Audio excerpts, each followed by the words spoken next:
You guys have probably noticed that my 8820 Turbo Combine has been missing from the shed for the last, few months worth of videos.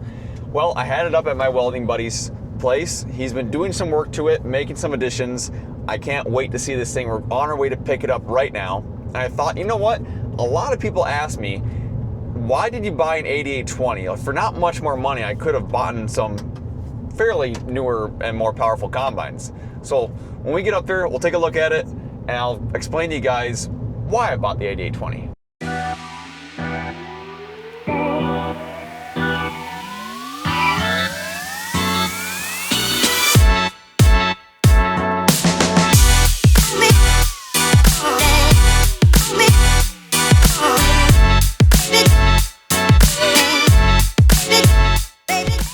So I got Cooper with me here. Have you ever seen an 8820 in person? No, I don't actually think I have besides maybe one sitting in the Grove somewhere. Okay. Have you ever seen a 20 series at all? No. Okay. Well, today is the day you become a man and you experience one of the most glorious things man has ever created. So we didn't film anything over at the other place. I just got back from driving this home. And I want to answer that question of why, because a lot of people, especially when I meet people in person, are like, why do you go for an 8820? Because there's a lot of other options. John Deere 9500s, 9510s, 9600s, 9610s. They're not that much more expensive than this, and they're a lot more comfortable in the cab. And even, if you look at like a 9660 or 9770, they're not even that terribly expensive. But a couple big reasons why I went with the 8820. One is kind of sentimental or like nostalgic reasons, I guess. Not really for me, but when I was a kid, my dad always talked about the 8820 because when he was growing up, they had one of these. And he said it was the first combine he ever had that actually had power. That he was actually able to combine soybeans at night. He was actually able to use the 8-row corn head to its full potential. And he still has them in his office. There's a couple pictures. There's 2 pictures, one of him combining corn, one of him combining soybeans, the 8820. And when I was a kid, I'd look at these pictures. I always wanted to have the experience of driving an 8820. So that was the big reason, is I wanted to have the experience. I wanted to do it, say that I did it, and I absolutely love it. It is so much fun to drive this combine. Sitting off-centered is such a different experience. Not being centered in the combine. The next reason is these are looked at as a small combine in today's aspect, but the 8820 is still a monster. I mean, you can still run 25 or 30 foot bean head. You can still run, I run a 6-row corn head, but you can easily run an 8-row. Back in the day, people ran 12 rows on these things. 12-row today and 250 bushel corn, probably not gonna work. An 8-row would be fine. The 6-row, I can fly with these things. And I mean, it can still keep up pretty dang good. I mean, I honestly think if I farmed 1,000 acres, I could still run this combine no problem. I want to take a brief second to talk about today's video sponsor, Precip. Now, obviously as a farmer, weather is extremely important to me, and being able to get accurate weather data is extremely important to me. And up until now, I've had a rain gauge in each individual field, and after a rain event, I have to drive around and look at each individual one, or call a bunch of neighbors and see who in the heck got what amounts of rain. I haven't found an app that I trusted enough to get rid of the system until now, and that's where Precip comes in. One of the first things I did when I downloaded the Precip app was I compared it to the rain gauge in my yard, and I was actually amazed by how accurate it was. And not only does it show you accurate rain data, but it also shows you nowcast, forecast, and one of my favorite things is it shows you historical data and trend lines of the weather patterns from previous years. This app has so many features, there's no way I'm gonna be able to touch them all in this video. But one of my favorite things is just being able to zoom around the map and be able to pinpoint individual fields and see exactly how much rain they got. And not only that, but you can store all your locations here.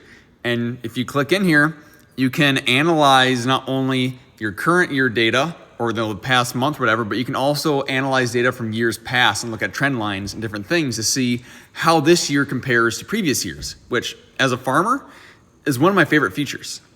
I can also look at the individual forecasts for each one of my saved locations. So if I want to change from Richter's to Leonard's, I can do that, and I can see exactly what the forecast is on that specific piece of land rather than getting the nearest airport or the nearest town or wherever. So from now on, I'm gonna be using the Precip app. And if you guys wanna try it out, I'll leave a link down below in the description. Back to the video.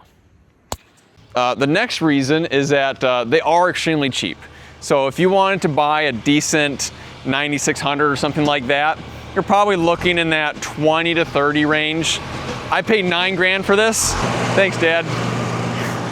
Anyways, I paid $9 for this. I did spend about $9 fixing it, so I'm in it about 18. But here's the thing with combines, is I don't care what brand of combine you get, what model you get, they are high wear items. So even if I would have purchased a 9610 or a 9660 or 9770, you know, basically the more expensive combine you get, the more expensive the repairs are every year because stuff just wears out. So, you know, last year I put $9 into this, but I fixed a lot of stuff and I should be good for another year or two now with just doing some minor things here and there, which are a couple minor things I need to do to it yet, but nothing too bad. I mean, most of it's just adjusting, like this, my feeder house chain is really loose on this side, but it's tight on this side. So like I need to do some adjusting and different things. But I don't think much money is gonna have to be spent on this thing this year, unless something catastrophic happens, which obviously we hope doesn't. But yeah, the price. Even, you know, like the 9600 or 9610s, they're probably about twice as expensive as this, and the repairs are no cheaper. You know, they're no less. It's still an old combine. And the other thing is that the 8820 and the 9610 really aren't that different of combines. I mean, yeah, they look different. The engine's in a different spot. The cabs are different. But when you actually look at throughput and capacity, the 8820 and 9610 are very similar. In fact, the first 2 years of 9600s, a lot of people say the 8820 was actually a better combine than those first couple of years of 9600s. Could do more. I mean, like in today's light, like if we were to put my dad and brother's combine next to it, it would look tiny. But it's still, like, you can still put a lot of material through it. It's still a pretty decent sized machine. And another reason that I bought the 8820 was simply for content. I mean, I farm 220 acres. Most of my income comes from making videos and selling GPS equipment, which I advertise in my videos. So not many other YouTubers out there are running an 8820, and I knew that I could do a lot of really cool things with this. Like last year when I put on the yield monitor and the moisture sensor and run it side by side with my dad's S770 and stuff like that. It's kind of a content machine, which really helps me out on the YouTube side of things. And that's why you're watching this video right now, so you can't even argue that point. So those are the main reasons why I bought it. And I'm sure I could probably think of a couple other things too, but at the end of the day, I just look at this thing. Just look at how pretty it is. Like when you drive by and you look at this in the yard, it's like, wow, look at that 8820. And the other thing too is like parts, there's a lot of aftermarket parts for it that are cheap. And there's a lot of people that aren't that far away that have like a grove full of these things and they sell used parts. You can find used parts pretty cheap. They're fairly easy to work on. Probably not quite as easy as a rotor, but they're not bad. But here's the reason that it was at my welding buddy's place. Couple big things. First of all, if we go to the front of the machine, and actually he did not get this finished yet. So last year when I was combining, I had installed a dust diverter. So these old Walker combines, they created a lot of dust, especially in soybeans. And if you were in some dry, dusty soybeans, I mean, the dust would be so bad you couldn't even see where you were going. And the GPS is gonna help with that a lot. But I put on the dust diverter and it really helped. It sucked all the dust out of the feeder house, blew it down here, kept my visibility good, kept the cab pretty clean. But it was an old dust diverter I found on Facebook and the hinges were bad on it. So in order to adjust the feeder house chain, you had to unbolt the whole thing. So he didn't quite get to that yet, but he's gonna replace the hinge on it so that way I can actually lift it up and down and get inside my feeder house and be able to adjust it on the go. So that's something that's still in progress. That's why the front looks kind of weird here and there's these two holes and I gotta pressure wash that off yet. Secondly, and this is a pretty big deal. Last year in soybeans, I wasn't able to spread my straw out far enough. So there'd be, I had a 25-foot head. I would spread straw for 20 feet, but I'd leave you know, 2.5 foot on either end. And then we turn around, there's this 5 foot gap that had no straw. And that can create an issue when you come back and plant the next year, because you're trying to push straw out at this spot, but not that spot. And also just for straight nutritional value. You know, there's nutrients in those stalks and they decompose, and it can kind of leave weird strips across your field. So in order to help combat that, I purchased a shaft spreader. This is off Facebook as well. A guy bought an old 7700 combine for parts, and this was on it. So I had my welding buddy, he mounted it to my axle, and then he also built this pan, because typically they had aluminum pans that came on here, but I didn't have the pan, I just had the spreader. So he built this pan, mounted it up here, so all the shaft can come out, land on the spreader itself. There might need to be some adjustments to it here. He made it pretty long, so it's gonna kind of be dumping it in the middle of the spreader.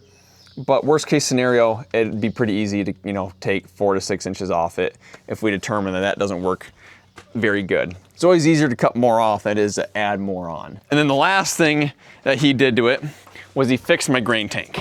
So on these 8820 combines, especially ones that have hopper extensions on them like this one does, it's pretty common for this area back here in the back of the grain tank to actually start breaking and splitting up. And that's what was happening on this one. And I just dealt with it last year and nothing spilled out. It didn't break, but it was getting to a point where I was like, okay, I don't want the back of my grain tank to blow out and lose all my grain, because that'd be a bad day. So the original plan was to just have him buy some perforated steel and just replace the whole panel. But apparently perforated steel is insanely expensive, and to buy a panel of it would have been 1,700 bucks. And I paid $9 grand for the whole combine. So instead, he did some patch jobs, some welding, and it should hold fine for the little bit of combine that I do. If it ever does become a problem, I probably could just put a solid panel back here. That'd be pretty cheap. And then I'd just get a rear view. Cameras are so cheap nowadays. I'd probably just get a camera so I can look backwards, because I wanted to keep it perforated, not only just to keep the look of the 8820, but also my window's right there. And it is quite nice to be able to look back and see if you're gonna back into a tree or something. So, but yeah, so he patched this up over here, welded that, welded it up in here. And then on the inside too, I think he either welded or siliconed it. I can't quite tell. Now he did something up in here too along the whole top edge to keep it from falling apart. So this is one of those pieces of equipment that, I mean, eventually, you know, if I expand, will I eventually get a new combine or a different combine? Yeah, I will. I'm not gonna have this thing as my main combine forever. But especially if I can find an acreage of a shed, I can almost guarantee you that I will keep this thing in my ownership forever. I'll probably stick it in the back corner of a shed and bring it out once every other year or something to combine little bits and pieces here and there, just for fun. But this is this combine, I mean, I'm not super sentimental with like physical stuff. You know, like I got my tractor, my sidrest bar over here, like love them, but you know, someday if I find a nicer tractor or something, I wouldn't be afraid to sell that cat. I don't think I ever want to sell this thing. This thing is just, this is so cool. And they're hard to find. So many of these old combines nowadays are going to scrap yards for parts, or a lot of them, if they haven't already, are getting shipped down to Mexico, where they do crazy stuff with them down there. There's just, you don't see many 8820s still working today. So it's pretty cool to be able to hold on to this one and keep it going.